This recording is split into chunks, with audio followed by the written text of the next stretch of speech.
법무사입니다. 오늘 주제는 법무사 사무실에 가면 법무사를 직접 만나야 한다. 이런 주제를 가지고 제가 좀 말씀을 드려볼게요. 제가 이제 법무사 시험을 합격해서 법무사 사무실을 개업하고 법무사 일을 지금 수년째 해오고 있습니다.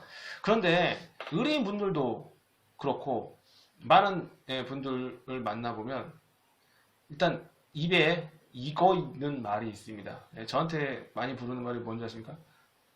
저한테 사무장님 이런 말을 많이 하시더라고요. 제가 전 법무사입니다 이러면 이게 희한한 게 법무사 사무실에 연락을 하셨는데 법무사님이라는 말보다는 입에 사무장님이라는 말이 상당히 익숙해져 계신 분들이 많이 있더라고요. 그래서 제가 참 좀 든 생각이 왜 약간 이게 시장 구조가 왜곡된 게 아닌가 그런 생각이 들었어요. 병원에 가거나 치과에 가거나 이러면 당연히 의사 선생님이라는 말을 하게 될 것이고 의사 선생님을 만나셔야 되는 거를 보통 환자분들은 그렇게 생각을 하실 거예요. 그런데 왜 법무사 사무실에 오셨을 때는 법무사를 만나는 것을 당연하게 생각하지 않게 됐을까? 물론 여러 가지 이유가 있겠죠. 하지만 그거는 우리 업계의 문제도 있다고 생각합니다.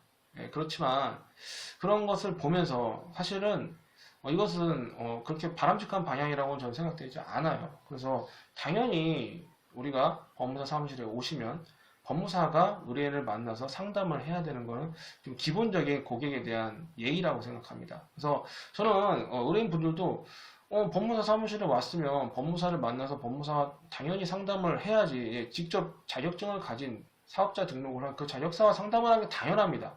우리가 법무사 자격증을 취득을 해서 법무사를 사무실을 하고 있는 이유는 우리의 법률 지식으로 고객 여러분들에게 여러 가지 어려운 문제나 법률 문제를 해결해 드리기 위해서 법무사 사무실을 차려서 법무사 사무실을 운영하는 건데 여러분이 법무사 사무실에 왔는데 법무사를 못 만난다는 것은 여러분이 당연한 법률 서비스를 받을 권리를 못 받으신다고 저는 생각이 들어요.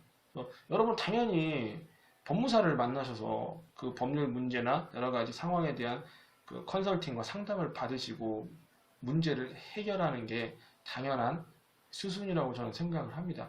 그래서 여러분들이 좀 생각을 의뢰인 여러분들도 생각을 좀 바꾸셔야 될 것 같은 그런 생각이 들었어요. 그래서 여러분이 그런 법무사 사무실이나 이런 곳을 갈 때 당연히 법무사와 상담을 하고 업무를 진행해야 한다. 이런 생각을 가지고 사무실을 방문하시는 게 당연하다고 생각하고 그렇게 하는 것이 맞다고 저는 생각합니다.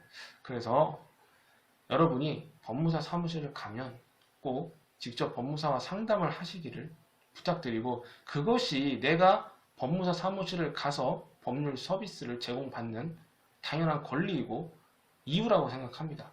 네, 지금까지 윤동현 법무사였습니다. 감사합니다.